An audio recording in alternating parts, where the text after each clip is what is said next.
The surprise attack launched by Egypt and Syria on Israel in the Yom Kippur War of 1973 had several significant military aspects. Here are some key features of the military situation during the conflict. Surprise attack. Egypt and Syria carefully planned and coordinated a surprise attack on Israel, launching their offensives on the Jewish holy day of Yom Kippur. The element of surprise caught the Israeli military off guard and initially allowed the Arab forces to make substantial gains. Egyptian front, Suez Canal and Sinai Peninsula. A.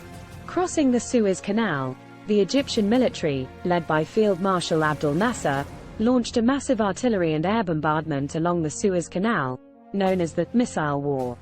This paved the way for Egyptian forces to cross the canal and establish bridgeheads on the Israeli-held side. B. Operation Badr. Egypt's military strategy involved launching a surprise attack with a large armored force to cut off and encircle the Israeli troops in the Sinai Peninsula. The operation initially achieved success and posed a serious threat to Israel's defense.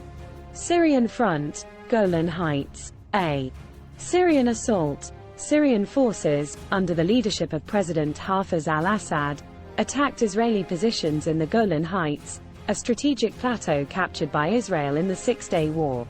The Syrians used a combination of artillery barrages, ground assaults, and anti-tank missile attacks to gain initial territorial gains. B. Israeli counteroffensive. Despite initial setbacks, the Israeli military, led by General Ariel Sharon, quickly organized a counteroffensive to repel the Syrian advance. Employing innovative tactics, such as flanking maneuvers and coordination between ground and air forces, Israel managed to halt the Syrian offensive and eventually push them back. Air warfare. A. Surface-to-air missiles, SAMs. The Arab forces, particularly Egypt, employed advanced Soviet-supplied surface-to-air missile systems, such as the S-125, SA-3 Goa, which posed a significant threat to Israeli aircraft. The SAMs forced Israel to adapt its air tactics and employ electronic warfare measures. B. Israeli air superiority. Despite the challenges posed by enemy SAMs, the Israeli Air Force, IAF, managed to gain air superiority.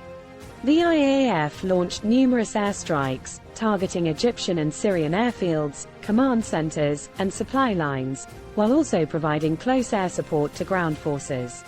Tank battles. A. Sinai Peninsula. The Yom Kippur War witnessed large-scale tank battles in the Sinai Peninsula, as both sides deployed armored forces. The Egyptian army utilized Soviet-supplied T-55 and T-62 tanks, while Israel fielded its Centurion and upgraded M48 Patton tanks. These battles, such as the clashes at the Mitla Pass and Chinese Farm, involved intense tank duels and shaped the course of the conflict. B. Golan Heights. The Syrian-Israeli tank battles in the Golan Heights were marked by fierce engagements, including the Battle of Emek Habacha and the Battle of Telephone Saki. Israel employed its more modern and heavily armored tanks, such as the Centurion Shot and the newly introduced Merkava, to counter the Syrian armored assaults. Naval operations. The Yom Kippur War also saw limited naval engagements. Egypt launched attacks on Israeli naval installations along the Mediterranean coast, while Israel targeted Egyptian ports and naval vessels. However, the naval aspect of the conflict did not have as significant an impact as the land and air battles. Ultimately, despite initial Arab gains, Israel managed to recover and turn the tide of the war through its military mobilization, effective use of reserves, and successful counteroffensives. The Yom.